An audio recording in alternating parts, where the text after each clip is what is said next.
Bitched person. Just wait. They look like they're running, right? They're not. They're staying in place. They've been there for like 2 minutes. What? Did you really just make your friend go and run on the spot for your fake video? At least he got his workout in for the day. Are there aliens among us?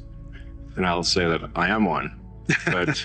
Or you're from the future. They don't believe me. I think if anyone would know if there are aliens among us, it would be me. We have 9,000 satellites up there, and not once have we had to maneuver around an alien spaceship. So I'm like, I don't know. Bottom line is, I think we need to assume that life and consciousness is extremely rare, and it might only be us. And if that's the case, then we need to do everything possible to ensure that the light of consciousness is not extinguished. The way I view it is, the image in my mind is of a tiny candle in a vast darkness, a tiny candle of consciousness that could easily go out. And that's why it's important to make life multiplanetary, such that if there is a natural disaster or a man-made disaster on Earth, that consciousness continues. My question is, if a private company or a government detects alien technology from their satellites, would they just share that with the world? Or would they try and study that information privately for their own benefit? Secondly, you ain't sending me to Mars, behave yourself. What the actual frick am I, bro, what? I'm hired DoorDash and I turn around to, bro, what the frick? Oh, ain't that cool? Look at them clouds. It's like a wave. Isn't it neat?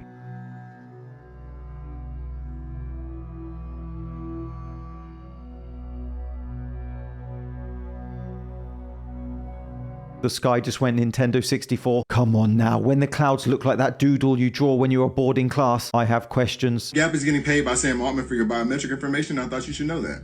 As a recap, this orb is Sam Altman's solution to verify that you're human, when AI is indistinguishable. But what the hell is a device that takes photographs of your eyes doing in a store that sells jeans? According to this plaque, it's harmless. They were both San Francisco-based companies just showing each other some love. When reporter Sydney Hayes asked in person, this is the response you got. I think you're asking too many questions. You're getting into the gap of it all. Oh, those are very legitimate questions given the individuals in this picture. We have the president and CEO of Gap Inc., the president and CEO of Gap Brand, and you probably know this guy, Zach Posen, who's the chief creative officer. So even though it's only in one store in San Francisco, that is not the goal. And World will tell you that back in September, they launched this partner program. Their goal is to have an extensive retail presence because they want every single human being to have their photograph taken of their eyes so they can verify that they're human. They list 3 benefits, but the reality is the second one, it's all money. They're getting paid for every single human being who verifies themselves with the orb in their stores. This is a potential big source of revenue for a brand that has over 3,500 brick and mortar stores. I don't see any disclosure that they're being paid. Isn't that an FTC violation? Even if there were a disclosure, we still need clear rules on where you can put these things. So in addition to their flagship stores, which is fine, you can find them at partners like Razer, or for any random person who purchases them and puts them in a place of business. And that's the reason you may find a biometric device in a Brazilian restaurant in Orlando. What just happened? This is real. There are human eye scanners in shops now. I'll grow my own genes, thanks. I'm a little bit disturbed. Are any of you a little bit disturbed? I think we used to have walking into a shop and buying things pretty nailed down before the need for eye scanners. This is the Virginia, Brazil, 1996. Check this out.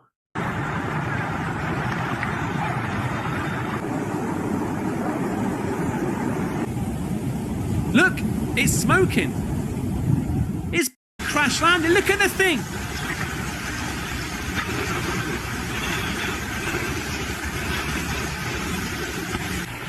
So the eyewitness who saw the UFO in Varginha described it as cigar-shaped. Also, the 3 girls who were just a few feet from the alien in the garden area say it was huddled in that position. They drew what they saw. Real or fake footage, it does bring this case to life. And by the way, you see that alien, demon. Tell me what you see, and no, it's not stars. Usually stars in the sky are higher than the clouds, and if these are other planes, don't you think they would be too close?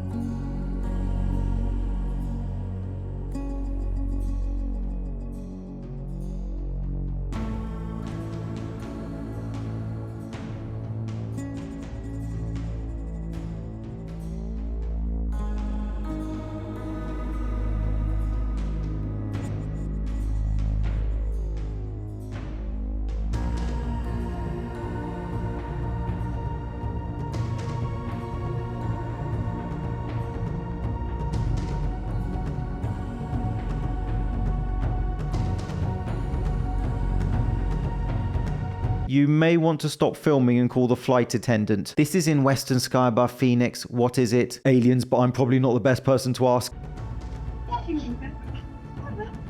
Hey, you look out west. You seen these funny things falling from the sky?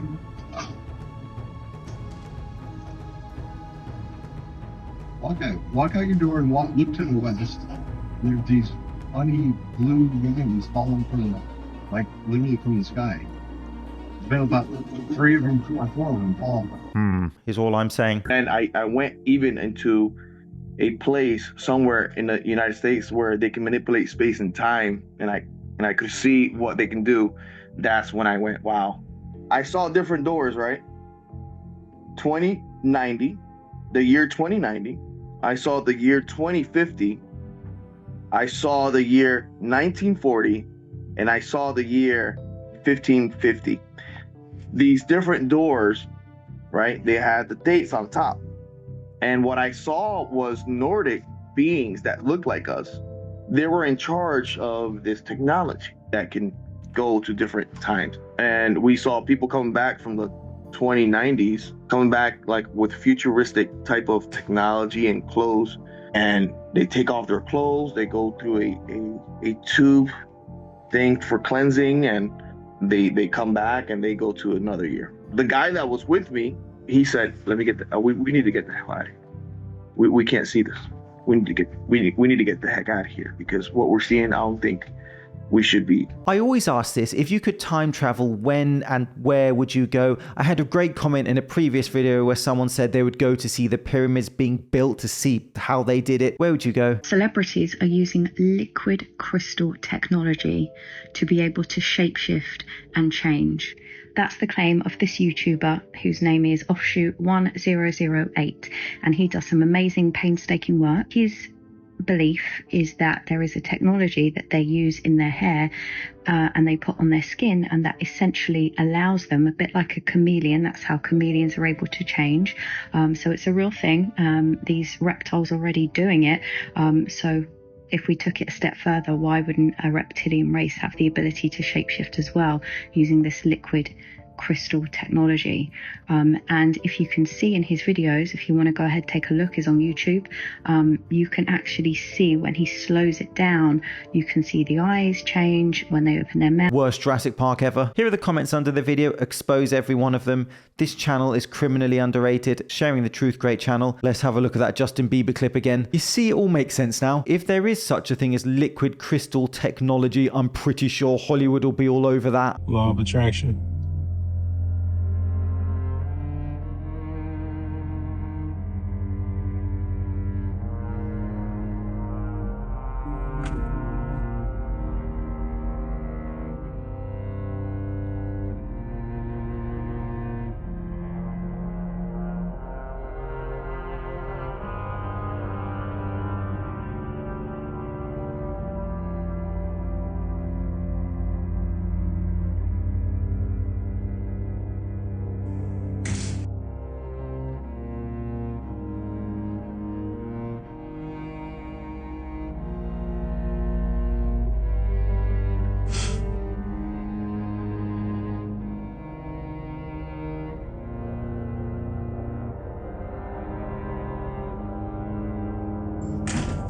In this week's Avengers, meet Doorman. He can open or shut any door. Shut up, he's still better than Black Widow. I would not want to live next to him. Dave, it's midnight. Can you stop the door thing now? 33. 3. All die. They're moving inside. You've got a bit more symbolism here. Clearly 3 6s all around this fruit. Foxes, classic. Numerology, fox, 6, 6, 6. Here we have some strong bow people. Whenever you see the bow there, that's a reference to Saturn. The ring around Saturn. Strongbow. It's not just robbing sons, it's robbing daughters as well. Robbing them of their health, loaded with chemicals. Real fruit in every drop. Where's the fruit, mate? Where is the fruit? One ring to rule them all. Sauron is running Aldi, people. That logo is Saturn. And that logo is Saturn.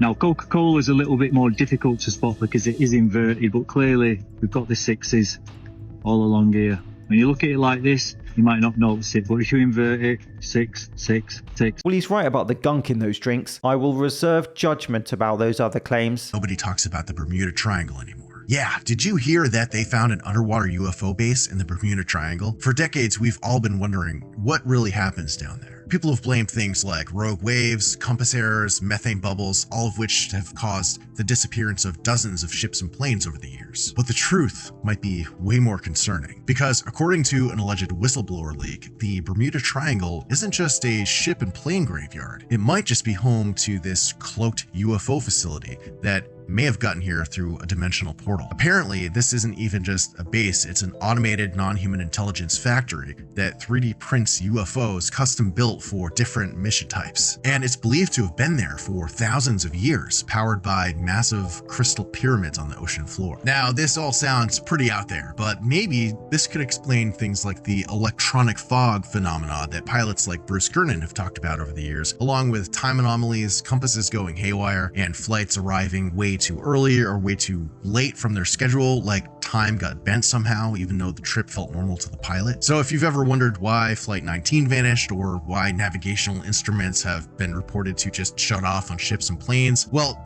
the leak claims that this facility has this automated defense perimeter, meaning that if you get too close, you either get vaporized or pulled through some kind of dimensional wormhole. Oh goody! And if this story is even half true, well, the military probably knows exactly where it is, and they're trying to either communicate with it or keep it contained and covered up. Bermuda Triangle breakthrough claims hidden forces under the sea. Video and investigations into a so-called giant structure hidden beneath Bermuda describe a mix of sonar sweeps and geological analysis that has left some researchers openly baffled. They describe symmetrical shapes and towering features that do not fit neatly into existing maps of the Atlantic basin. We have so much more to discover, especially in our oceans.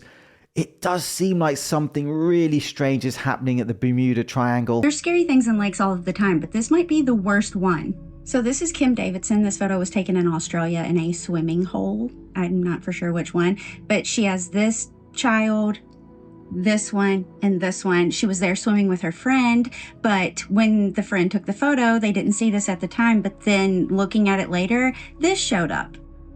Kim did an interview with a paranormal group, and when they asked her about it, she was like, I'm holding the little girl, and then the white-headed thing that looks like it has horns, I don't know what that is, and I don't know why it has skeletal long fingers on my shoulder, something along those lines. I'm paraphrasing, but they have no idea who this is.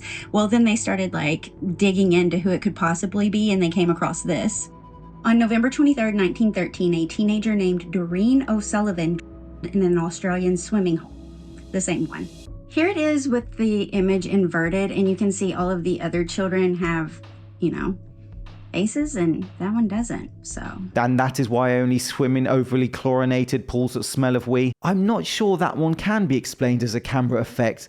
That is a little bit unsettling. A 10-pound mini dachshund named Valerie vanished during a camping trip on Kangaroo Island, then somehow survived 529 days alone in the Australian bush. Rescuers spent months trying to trap her, stunned that such a tiny house dog had endured snakes, heat, and feral predators long enough to actually gain weight. Some think she lived off roadkill, while others believe someone was feeding her, since no one can explain how she lasted nearly a year and a half in one of the harshest landscapes in the world. When she was finally caught using a trap baited with her favorite toys and her owner's clothes, vets found her fit and well, closing one of the most improbable pet survival stories ever documented. Someone must have looked after it, because that is a face that wouldn't survive in prison. Thank you so much for watching. This is the James Linker Experience. See you soon.